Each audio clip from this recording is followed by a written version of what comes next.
Hello, everyone. This is a recording of a short talk that I gave to the Citizens Climate Lobby of Pittsburgh, the Pittsburgh Chapter, on fusion energy. So without further ado, let's get into the talk. So this is a little bit of a different talk because these guys are climate change advocates and they don't care so much about the technology. From their perspective, all they care about is when is fusion power going to be on the grid? When are we expected? And I open with this line that we expect net energy from fusion in the Spark device by 2026.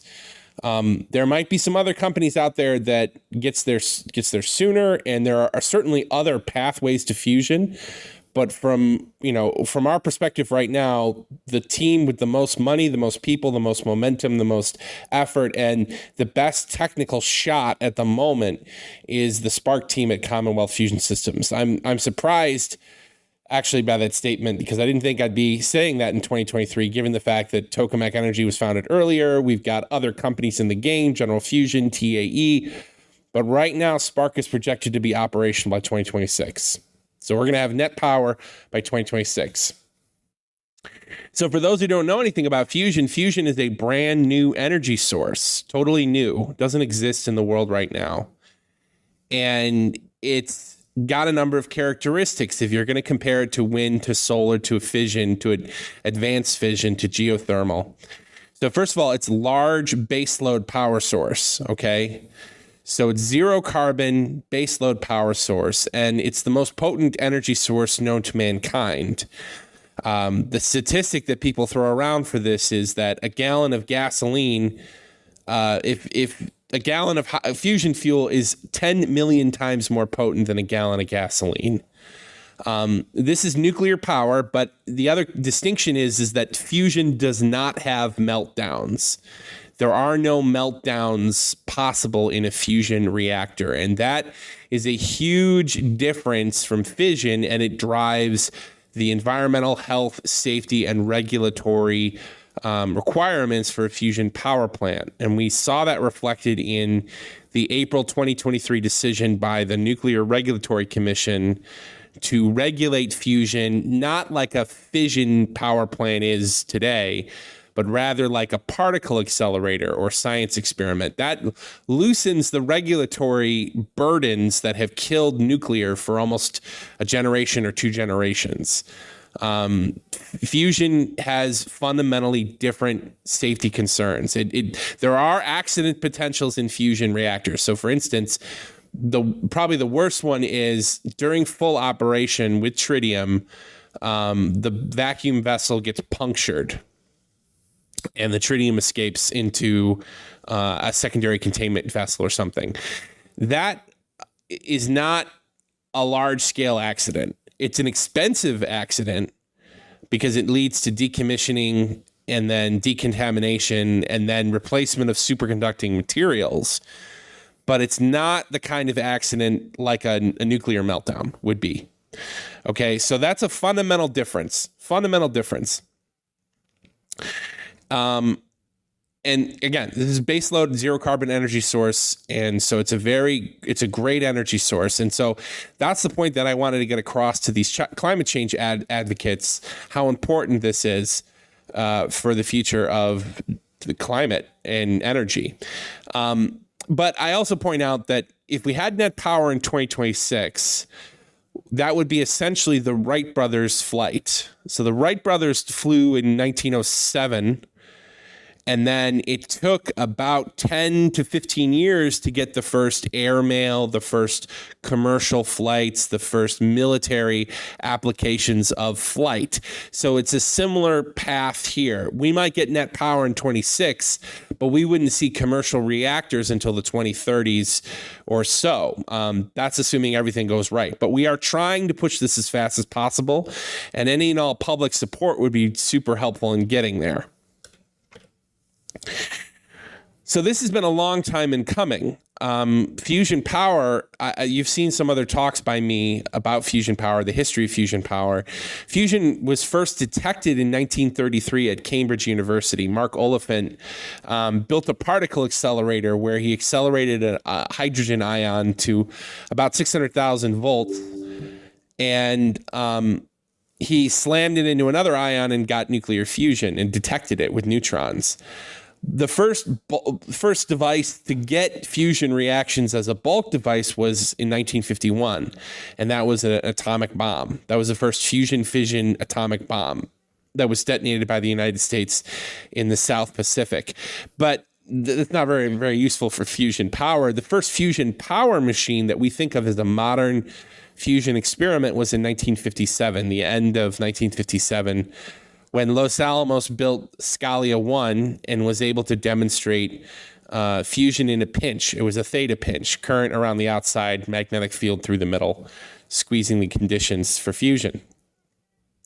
That kicked off the modern fusion research world that we know today, with tokamaks becoming the dominant machine, but also mirrors being tested, pinches being tested, and a whole variety of other things, including CUS systems and plasma structures, Dynamax and other levitating dipole experiment and other exotic fusion experiments. The first fusion product was a neutron generator made by NSD Gradle, and that was in 2000. There was a guy named John Sved and his wife out in Europe who worked for Daimler Aerospace, and he saw the potential of using fusers, which are really simple garage scale devices you can build in your home or garage to get fusion, and he saw a way to turn that into a neutron generator and then sell the neutron generators. So technically, the first product that used fusion as a commercial entity, as a commercial product, was NSD Gradle in 2000.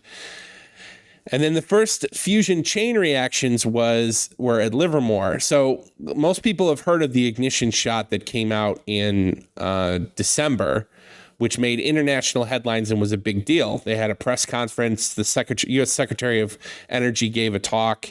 There was a piece on 60 Minutes, and it was in the SNL. It was a big deal. But that was sort of when the public paid attention. The actual fusion event that hinted that we had ignition came in August of 21, where NIF suddenly got this huge output in energy, and that had all the characteristics of an ignited target, where fusion events basically chain themselves together. One fusion event causes another fusion event. But it turned out later that was 70% of on-target energy. So it technically wasn't ignition. And so it took another 18 months until this past December when Livermore was able to pull it off. And that's when the big announcement came on. But the first evidence of chain reactions for fusion was in 2021 at Livermore. And then my next bullet point is I think equally important, but probably not getting nearly enough attention. The first full fusion fission plant license is going to be issued this year to Shine Medical Technologies in Janesville, Wisconsin, by the Nuclear Regulatory Commission. The NRC has taken more than 10 years to certify a fusion fission facility. It is a travesty how long the regulator has dragged its feet issuing a new license. It is a travesty. If we want to fight climate change, if we want to have any hope of fighting climate change, permitting and licensing for new nuclear power plants, both on the fission and fusion side, has to change. It has to change. The NRC can drag its feet until these companies go completely bankrupt, waiting for them to issue a license. And it's just a shame. I mean, Senate and Congress, there's a bill right now called the Advanced Act in the Senate to basically speed up the process and give the NRC more resources, more people, more funding to try to help them speed up this licensing project. And if we want to have a nuclear renaissance to help fight climate change, we are going to need that bill to support nuclear in this country, including fusion and fission. And then, of course, we have the net power projection by 2026, which hopefully will happen. This image, right, by the way, is the famous image from General Fusion, which became sort of an icon for our industry. General Fusion pioneered the idea of a fusion company. Between them and TAE, they were basically the only two private entities in fusion for a long time.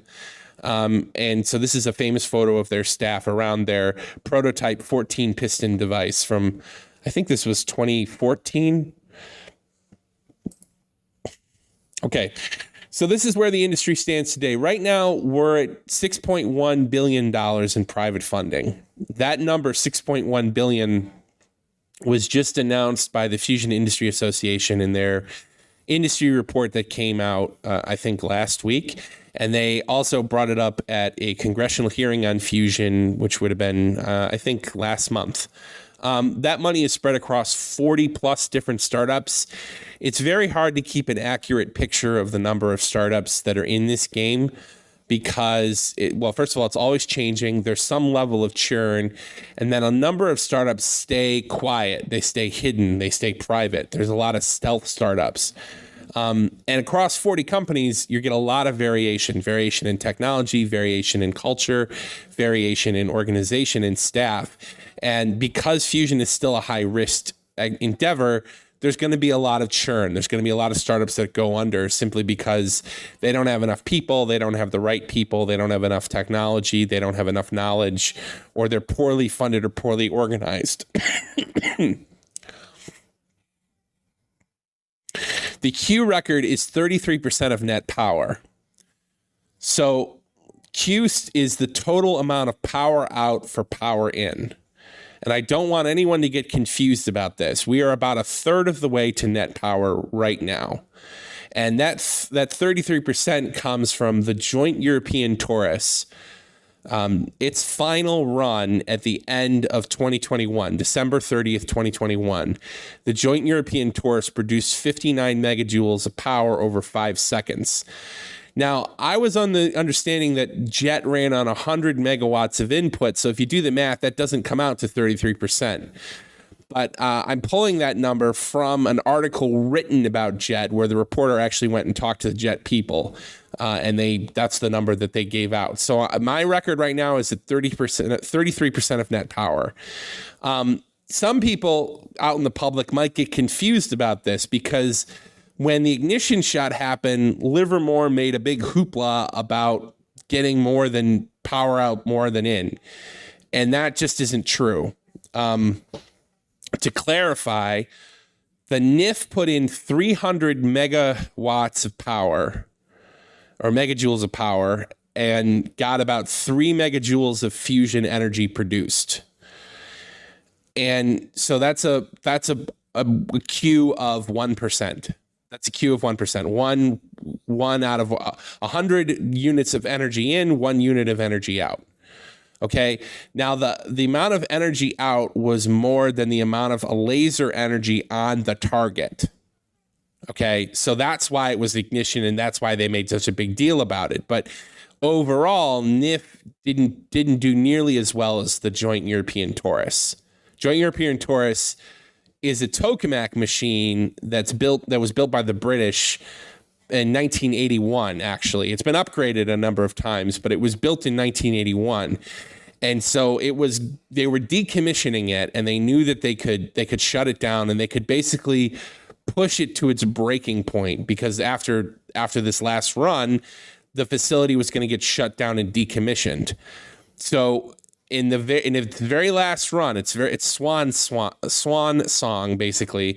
They pushed it to 33% of net power. So it does bode well for the tokamak community to see that. We have a tokamak that got a third of the way to net power.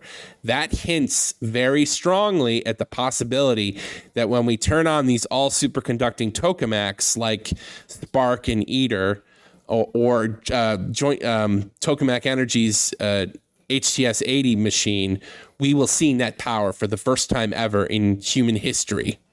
And that's where we sit. Okay, then there's time and temperature records. Of course, it's a time and temperature record. So you could have a long time at a low temperature or a high temperature for a short time. So a good one that has both is the East Tokamak, which ran for 17 minutes and 36 seconds at 126 million degrees Kelvin. That's a big deal. It's a very exciting record. And but there's also records that run longer. So for instance, Tokamak Energy in 2015 ran for 29 hours with a cold plasma. So they proved that they can run superconducting facilities for 29 hours continuously. So that shows that these superconducting magnets, the lifetime runs can be extended further and further. And that's an exciting one. There's also a temperature record that was set by the tram tokamak, and I think it was 522 million degrees Kelvin. So there is a temperature record too. So time, temperature, and then both in combination. On the ICF side, there is a shot record that's held by the Naval Research Laboratory. They did 90,000 shots over 10 hours. So they went bang, bang, bang, bang, bang, bang, bang. That's the kind of thing you need for a fusion power plant if you're going to use NIF scale or NIF-like technology. I will point out, NIF is meant to shoot once per day. It's not designed to shoot at high repetition rates. And it fundamentally really can't do that because NIF uses solid blocks of glass to make its laser beam.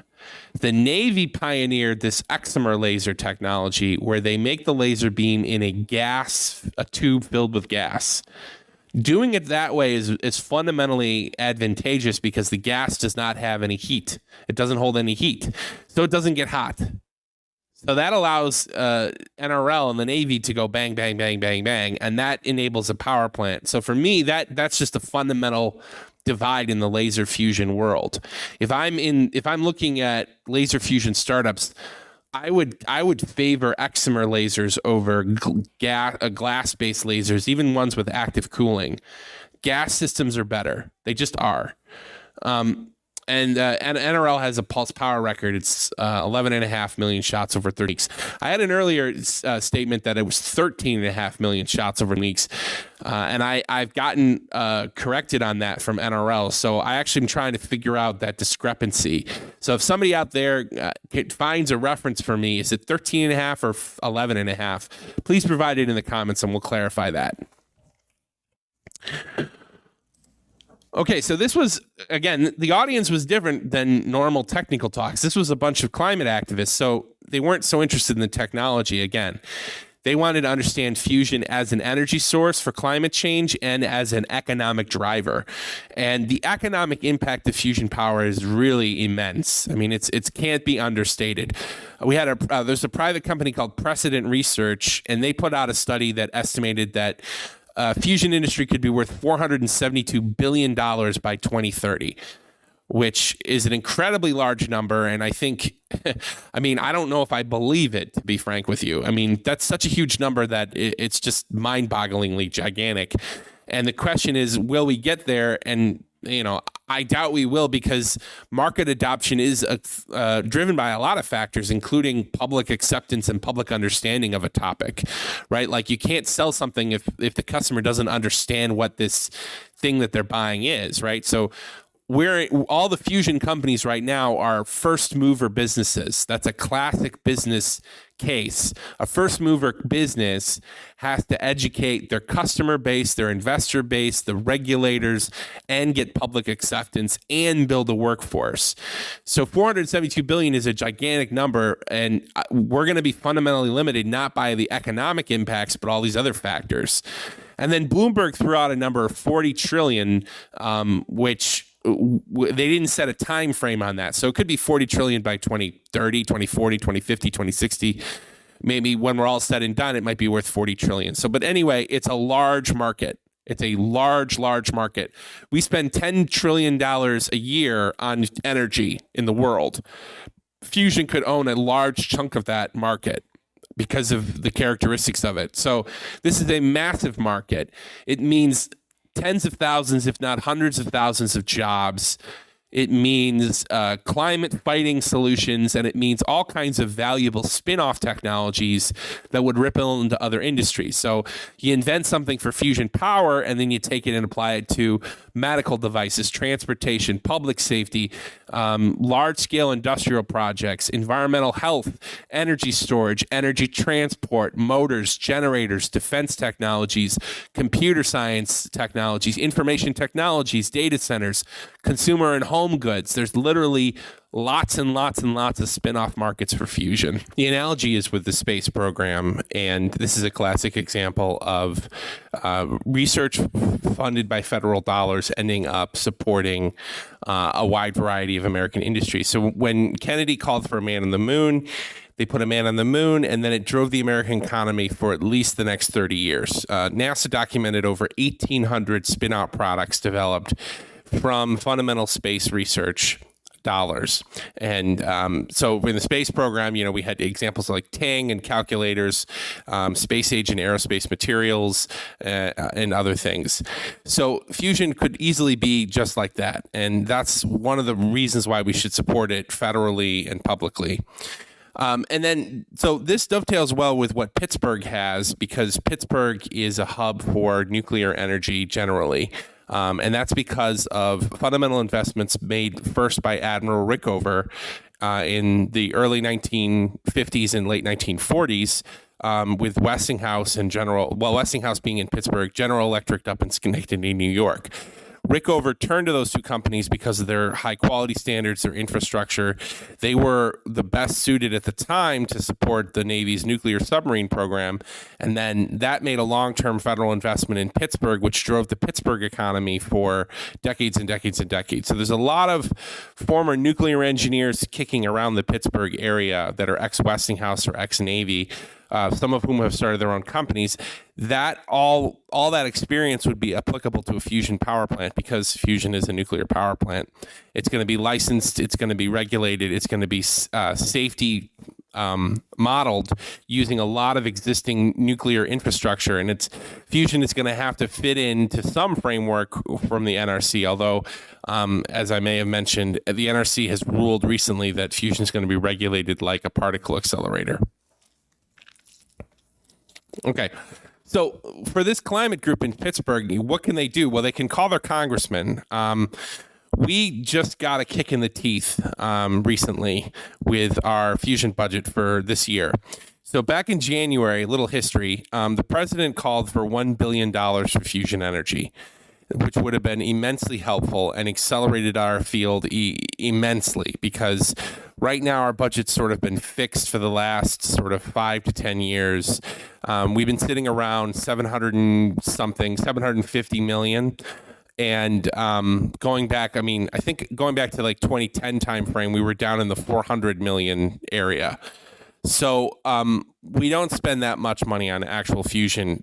I read one article that it was 0.008% of GDP is actually spent on fusion energy, which essentially means that we don't fund it, we don't take it seriously, we don't consider it an important issue. We don't see the potential of it at the congressional level, congressional funding.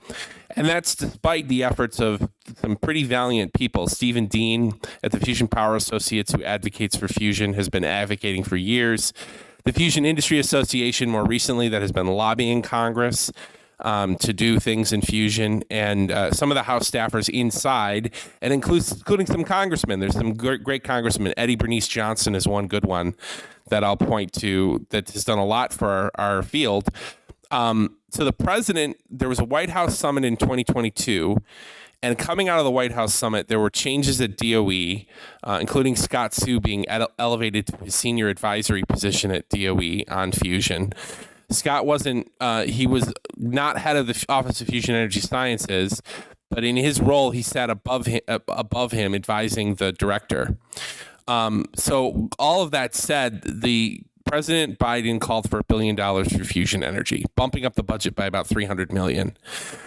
With that extra $300 million, the Department of Energy was going to set up 4 centers of excellence around the country to produce research, cross-train people, and create bridges between the private and public sectors around modeling blankets, tritium breeding, superconducting magnets, and I think that's all of them. Tritium, blankets, superconducting magnets, modeling. And it would have been immensely helpful because the Center of Excellence would produce people, which is the biggest problem we have. We don't have enough people.